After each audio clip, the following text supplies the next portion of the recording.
अमला की एकादशी व्रत कथा। आमल की एकादशी पर पूजा के समय सुने ये व्रत कथा, पूरी होगी हर मनोकामना।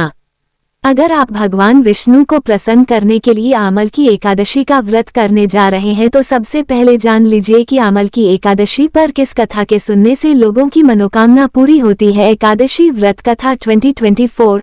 हिंदू धर्म में आमल की एकादशी का व्रत इस साल 2024 में 20 मार्च को रखा जाएगा। आमल की एकादशी में भगवान विष्णु के साथ आंवले के पेड़ की भी पूजा की जाती है, इसलिए इस व्रत को आंवला एकादशी भी कहा जाता है। व्रत के दिन भगवान विष्णु को आंवले का भोग भी लगाया जाता है और उसके पेड़ की परिक्रमा करके सूत लपेटा जाता है। इस दिन विष्णु भगवान के सभी भक्त व्रत रखकर पूजा करते समय कथा सुनते हैं, जिससे व्रत का पूरा फल प्राप्त होता है। ऐसी मान्यता है कि जो व्यक्ति आमल की एकादशी का विधि विधान से पूजा अर्चना करके व्रत पूरा करता है, उसे 1000 गायों के दान करने के बराबर पुण्य फल मिलता है। इसके साथ ही उसके सभी पाप नष्ट हो जाते हैं। जो भी व्यक्ति मोक्ष और स्वर्ग की कामना करता है, उसकी आमल की एकादशी व्रत विधि विधान से करने पर मनोकामना अवश्य पूरी होती है। आमल की एकादशी व्रत कथा। पौराणिक कथा के अनुसार वैदिश नाम का एक नगर था। उस नगर में ब्राह्मण, क्षत्रिय, वैश्य और शूद्र रहते थे और यहाँ पर राजा चैतर्थ का शासन था। उस राज्य में सभी वर्ग के लोग धर्म पुण्य करते थे।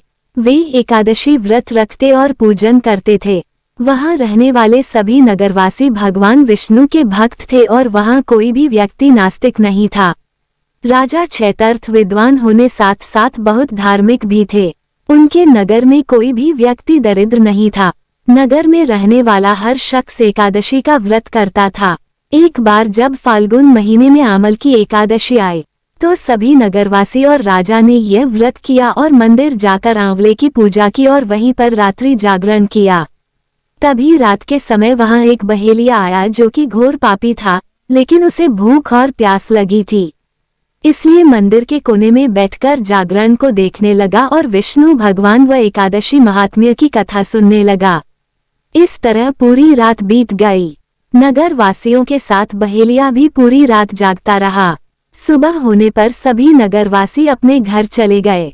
तब बहेलिया भी घर जाकर भोजन किया, लेकिन कुछ समय के बाद बहेलिया की मौत हो गई।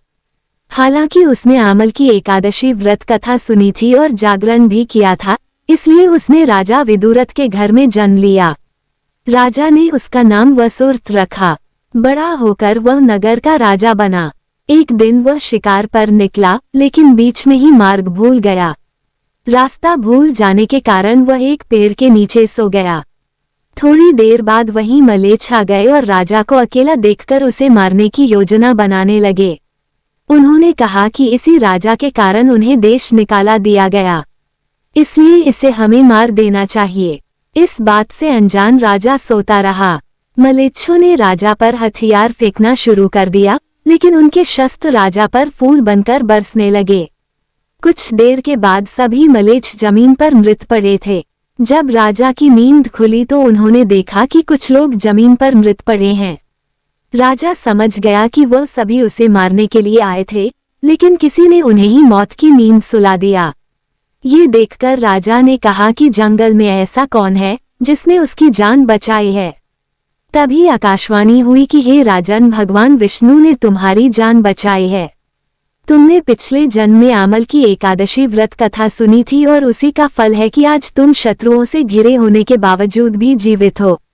राजा अपने नगर लौटा और सुखीपूर्वक नगर का शासन करने लगा और धर्म के कार्य करने लग गया।